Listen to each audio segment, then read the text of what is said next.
এক বুড়ো চাষির একটা অলস ছেলে ছিল। সেই ছেলেটি সারাদিন শুয়ে বসে কাটাতো। সে কোনো কাজ করতো না।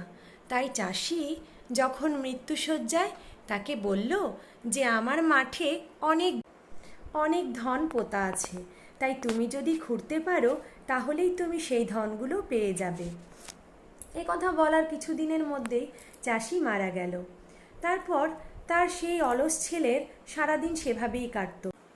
বুড়ো চাষির ছেলের বউ বলল, তুমি হয় মাঠে গিয়ে খোঁড়াখুড়ি করো, না হলে লোক নিয়ে খোঁড়াও, কিন্তু যদি লোক খোঁড়ে সে যদি সেই ধনগুলো পেয়ে যায় তোমাকে তো দেবে না। তখন সেই বুড়ো চাষির ছেলে সে নিজেই ধানের জমিগুলো খুঁড়তে শুরু করলো।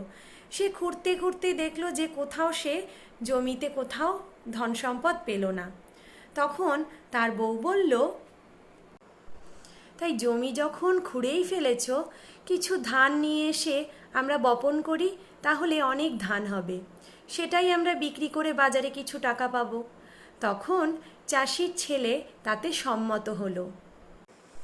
মাঠ ভরা সোনার ধানে চারিদিক ঝলমল করতে লাগলো। তখন চাষি বুঝতে পারল যে সত্যিকারের সোনা কোনটা। তখন সে বুঝতে পারল যে তার বাবা এই ধানের কথাই বলে গিয়েছিলেন। এর থেকে আমরা কী শিক্ষা পেলাম?